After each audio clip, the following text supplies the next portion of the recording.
இந்த ஒரு நீர் தான் ஒரு முக்கியமான ஒரு காரணம் தோன்றப்ப, சரி நம்ம ஊருக்கு ஏதோ ஒன்று பண்ணணும், நாங்களும் சிஎஸ்ஆர் ஆக்டிவிட்டீஸில் நிறைய பண்ணிகிட்ருப்போம். அப்போ தான் வந்து சரி நம்ம ஊர் நீரோட்டத்தை நம்ம சரிப்படுத்தோம்னு சொல்லும்போது தான் நிமல் பிரதர் வந்து ரொம்ப இன்ட்ரெஸ்டிங்காக பண்ணிட்டுருந்தார்.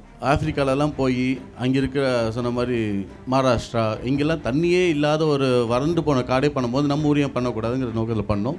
இன்றைக்கி அது ஒரு 54 கிலோமீட்டராக இருந்து அதை தூர்வாரி இது எல்லாமே வந்து ஒரு சின்ன ஒரு இனிஷியேஷன் தான். நமக்குள்ளே ஒரு தோண்டல், நம்ம வந்து இந்த மாதிரி ஒரு செய்யணும், இந்த மாதிரி செய்கிறவங்களுக்கு நம்ம ஊக்குவிக்கணும், ஆதரிக்கணுங்கிற ஒரு நோக்கத்தில் தான் இது ஃபுல்லாகவே ஆரம்பிக்கப்பட்டுச்சு. இதை ஆரம்பிக்கணும்னு நினச்சி இது 2 வருஷமாக பேச்சுவார்த்தை நடந்து அதில் 1 வருஷம் ஃபுல்லாக வீணாக போயிட்டு என்னன்னு கேட்டால், இங்கே அரசாங்கம் வந்து அந்த ப்ராஜெக்ட் ஆல்ரெடி செஞ்சதாக கணக்கெழுதி வச்சுருந்தாங்க. அதுக்கு 5 கோடி செலவாகணும் கணக்கெழுதி வச்சனால இது பெர்மிஷனே கொடுக்க மாட்டேன்னு சொல்லிட்டாங்க. அதுவும் மீறி சண்டை போட்டு அதுக்கப்புறம் காலந்தாபம்லாம் ஆகி கடைசியில் இந்த ப்ராஜெக்ட் வந்து 50 லட்சத்துலேயே முடிச்சிட்டாப்புல. ஸோ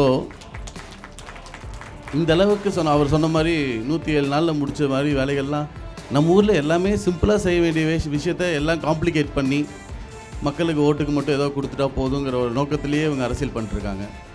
ஸோ நல்ல மனிதர்கள் இருக்காங்க. ஸோ கண்டிப்பாக இந்த நல்ல விஷயங்கள்லாம் செஞ்சு கண்டிப்பாக நம்ம மண்ணுக்கும் மக்களுக்கும் இந்த நாட்டுக்கும் ஒரு நல்ல ஒரு பயனடைகிற ஒரு விஷயமாக இருக்கணும்.